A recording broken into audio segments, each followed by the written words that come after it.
extrañas e inquietantes experiencias de Reddit.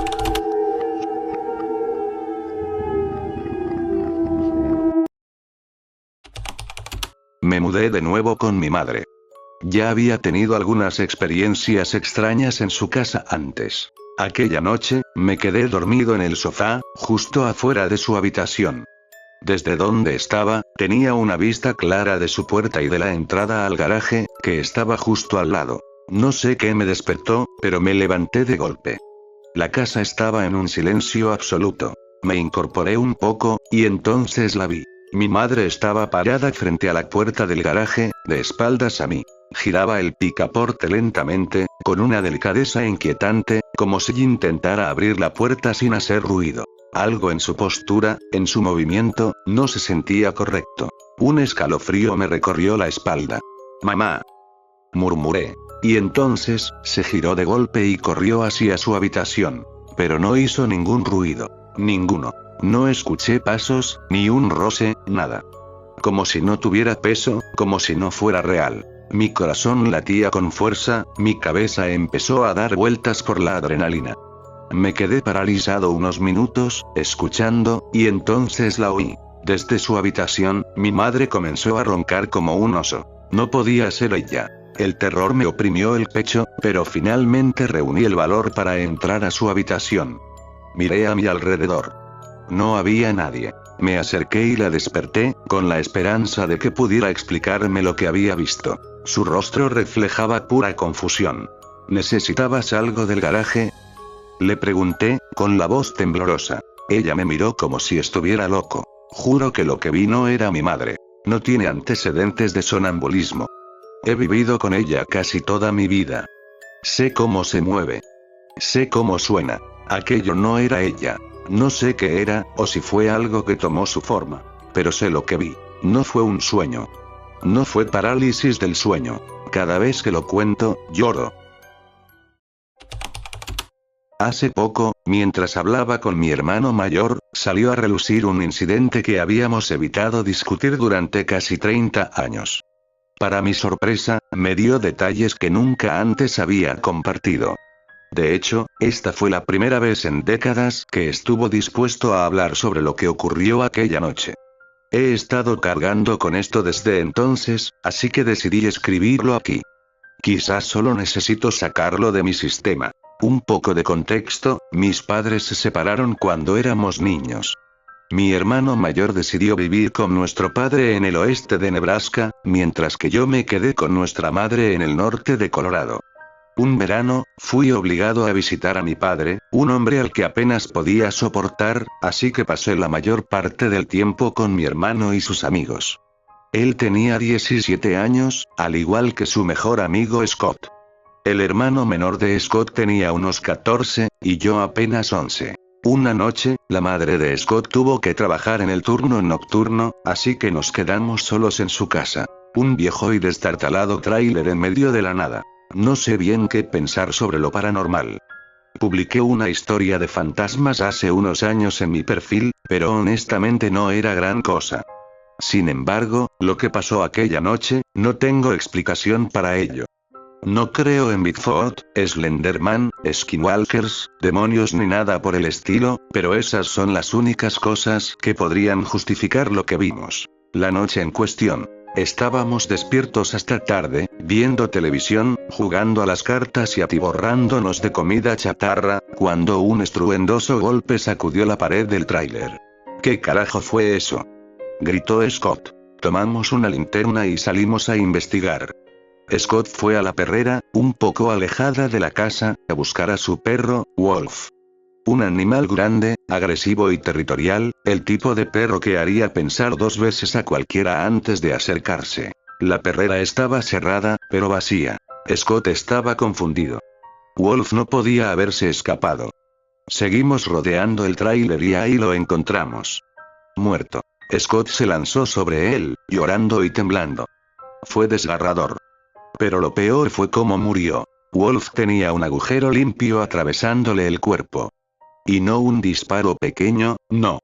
Se podía meter un puño y parte del antebrazo a través de la herida. Como si lo hubieran atravesado con un arma de gran calibre, Pero no había sangre. Nada alrededor de la herida, nada en el suelo, ni un solo rastro de sangre que indicara que había sido arrastrado. ¿Cómo pudo suceder algo así sin que Wolf ladrara o gruñera? Era un perro de pelea, por Dios. Si algo se le hubiera acercado, habría hecho un escándalo. Sin respuestas, lo envolvimos en una manta y lo dejamos en el porche. Luego entramos a la casa, todavía en shock, tratando de entender lo que había pasado. Entonces, mi hermano levantó los brazos y gritó: «Deténganse. No se muevan. ¿Lo sienten?». El tráiler se estaba meciendo. No había viento esa noche. Era como si algo lo empujara de lado a lado. El miedo se convirtió en puro pánico. Corrimos asegurándonos de que las puertas estuvieran cerradas, las ventanas trabadas. Agarramos cuchillos de la cocina y encendimos todas las luces. El balanceo se detuvo. Escuchamos algo. Una respiración. Pesada. Lenta. Rodeando la casa. Un resoplido en la puerta trasera. Pasos que cruzaban el frente. Otro resoplido en la entrada principal. Algo estaba buscando una forma de entrar. No había osos en la zona. ¿Un puma? Quizás. Pero si fuera un depredador buscando comida, Wolf estaba justo en el porche. ¿Por qué no lo tocó? Entonces, un chirrido largo y espantoso recorrió la pared del tráiler. Como uñas gigantes arañando el metal. Lento. Deliberado. Arrastrándose hacia la habitación trasera. No podía ser un animal. Ningún puma camina sobre 3 patas solo para rasguñar una casa por diversión. Esto era algo más. Con nosotros abrazados en puro terror, mi hermano tomó la delantera y avanzó por el pasillo para mirar por la ventana de la habitación. Se asomó. Y gritó. Saltó hacia atrás con tanta fuerza que me derribó. Luego, corrió y cerró la puerta de un golpe. ¿Qué viste? Le grité. Nada. Mintió. No pasó nada más el resto de la noche. Solo nos quedamos allí, en el centro de la sala, temblando y esperando a que amaneciera. Años después. Hace poco, en una reunión familiar, mi hermano mencionó lo aterrorizado que estuvo esa noche. Aproveché la oportunidad. Siempre te he querido preguntar, ¿qué viste en la ventana? Ya soy un adulto, creo que puedo manejarlo. Por primera vez en décadas, se quedó completamente en silencio. El hombre que se había convertido en un motociclista rudo, que entraba en peleas de bar como si fueran parte de su rutina diaria, tenía los ojos vidriosos y la boca entreabierta. Había alguien ahí. Algo. Hizo una pausa.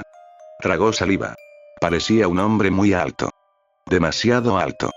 La ventana estaba a una buena altura del suelo, pero lo que fuera, estaba justo en medio de ella.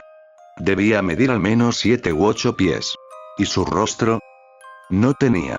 ¿Qué? Era como si alguien hubiera echado un manto negro sobre una persona. Era solo una silueta. Como una maldita mancha en la realidad. Pero lo peor fue cuando se movió. No giró la cabeza. No tenía cabeza. Su cuerpo entero se giró hacia mí. Como si estuviera de pie sobre un disco giratorio. Un solo movimiento fluido. Ahí fue cuando mi hermano perdió el control. Yo, no sé qué era. Su voz tembló. Era la primera vez que lo veía asustado en toda mi vida. Y ahí terminó la conversación. No tenemos respuestas. No sabemos qué fue. Pero lo que sí sé, es que jamás volveré a poner un pie en ese lugar. Mi novia y yo decidimos visitar lo que muchos llaman el pueblo más embrujado de Australia. Vivíamos a solo 1 hora de distancia, así que nos pareció la oportunidad perfecta para explorar los infames Mushroom Tunnels, uno de los mayores focos de actividad paranormal en la zona. Llegamos alrededor de las 11 de la noche y tuvimos que colarnos a través de una abertura en la cerca. Frente a nosotros, 3 senderos se adentraban en la oscuridad, y sin idea de cuál llevaba a los túneles, elegimos el primero al azar. Desde el primer paso, algo no se sentía bien. No era el típico nerviosismo de explorar un lugar embrujado, era algo más profundo, más visceral. Durante meses había querido venir aquí, debería haber estado emocionado. Pero en su lugar, sentí un peso en el pecho, una sensación de intranquilidad que jamás había experimentado. Antes de venir, le había leído a mi novia algunas historias sobre los túneles. Figuras sombrías, luces extrañas, incluso rumores de sectas satánicas realizando rituales. Con esos relatos frescos en mi mente, cada sombra parecía moverse, cada sonido podía ser algo acechando. Y lo más inquietante. A pesar de que la luna estaba casi llena, la oscuridad era absoluta. Después de caminar un buen rato, el sendero terminó en nada. Solo un campo abierto que se extendía hasta donde la vista alcanzaba. Frustrados, revisamos redes sociales y nos dimos cuenta de que habíamos tomado el camino equivocado. Era el sendero 2 el que realmente llevaba a los túneles. Regresamos al punto de partida, y en cuanto miré el sendero 2, supe que algo estaba mal. Pensé que el primer camino había sido oscuro, pero esto era otra cosa. La negrura aquí no parecía natural. No era la falta de luz, era como si el sendero mismo la absorbiera. Nuestra única fuente de iluminación era la linterna del teléfono, pero apenas lograba perforar la penumbra. Avanzamos con cautela hasta que un enorme letrero apareció frente a nosotros. The Mushroom Tunnels. En ese momento, me volví hacia mi novia y le pregunté, sin rodeos, si quería irnos. La energía del lugar era sofocante.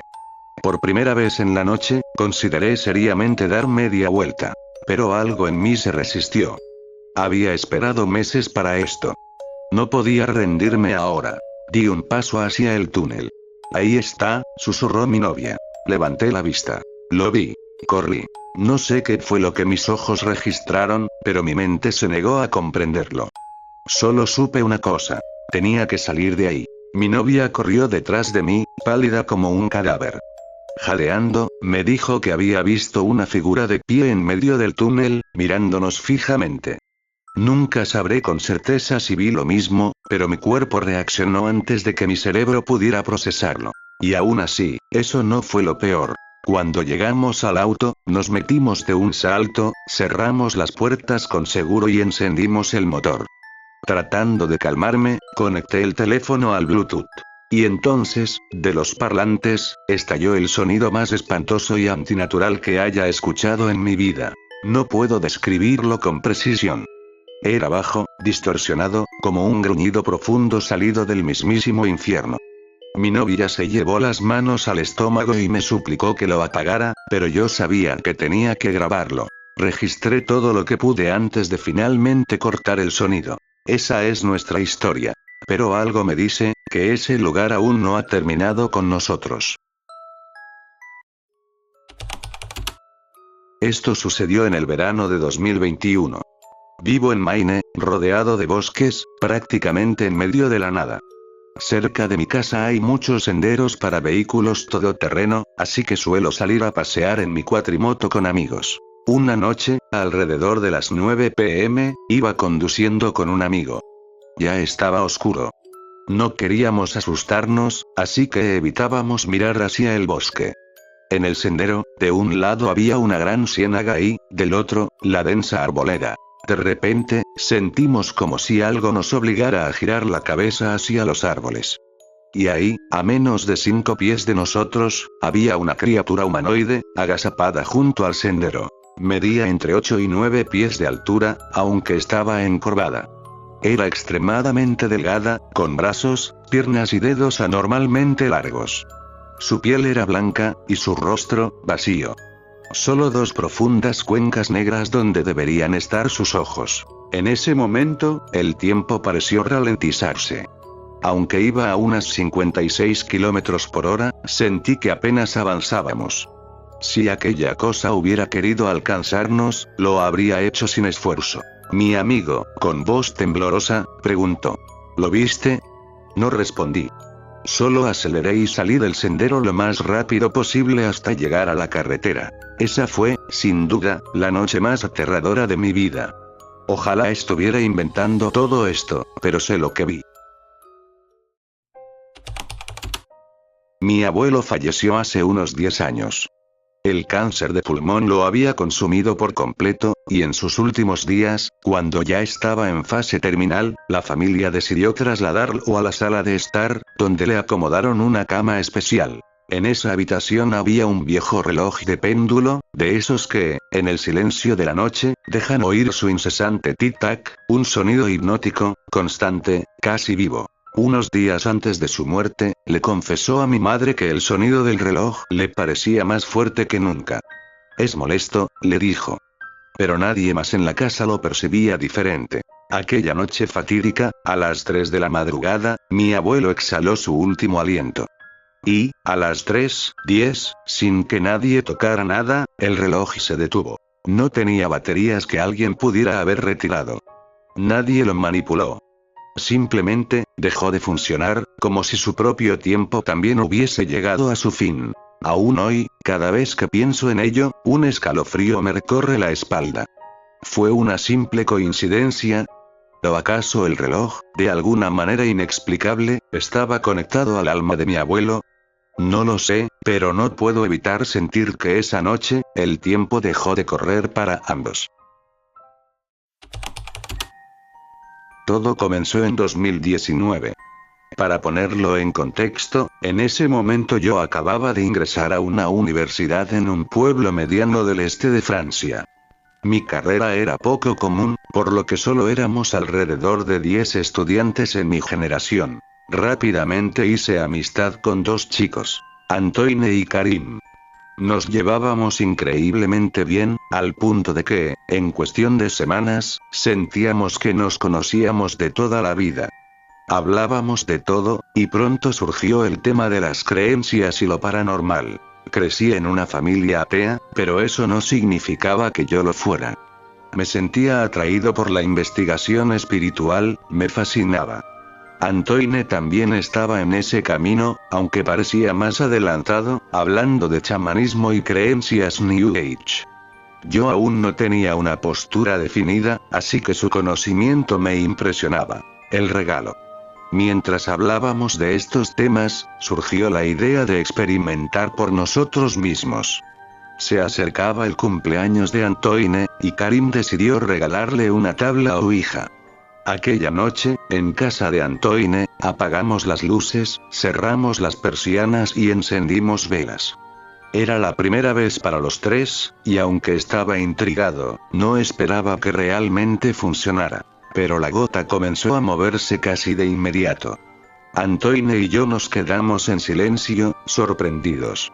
Karim tomó la iniciativa y empezó con preguntas básicas. ¿Quién eres? ¿Cómo te llamas? A pesar de mi escepticismo, actuamos con respeto. No nos reíamos ni hacíamos bromas. A medida que avanzábamos, mi incredulidad crecía. Pensé que era solo nuestro subconsciente moviendo la gota. Para probarlo, Karim sugirió que retirara mis manos y formulara preguntas cuyas respuestas solo yo conociera. Rápidamente, y sin pensarlo bien, pedí hablar con alguien de mi familia. Algo respondió. Pregunté su identidad, y lentamente las letras comenzaron a formarse. El nombre de mi abuelo fallecido 2 años antes. Se me heló la sangre. Jamás había mencionado su nombre a mis amigos. Para asegurarme, seguí preguntando detalles que Antoine y Karim no podían conocer. Todo encajaba. Confuso, decidimos terminar la sesión.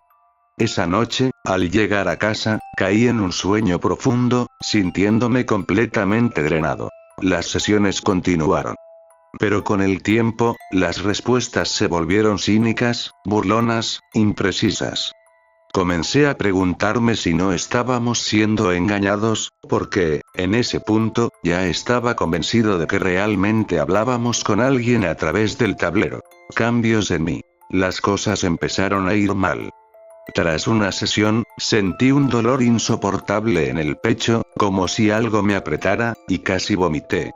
Mi humor cambió drásticamente. Me volví irritable, cruel con mis amigos. Karim me confesó que una vez le hablé de forma tan hiriente que le dolió de verdad. Pero yo no recordaba haberlo hecho. Mis cambios de humor se hicieron evidentes. La gente cercana se preguntaba qué me pasaba. Yo intentaba atribuirlo al estrés de los estudios, pero había algo más. Incluso alguien que no cree en lo sobrenatural, al vivir ciertas experiencias, empieza a dudar. empieza a temer la oscuridad. Estos sucesos duraron casi 2 años. A veces eran intensos. Otras, se calmaban. Pero hubo eventos externos que nunca pude explicar, manifestaciones. Voy a relatar algunos sucesos sin un orden particular. Durante una sesión en mi casa, Karim pidió una manifestación física. Segundos después, golpes de distintas intensidades resonaron en la pared detrás de nosotros. No había vecinos del otro lado.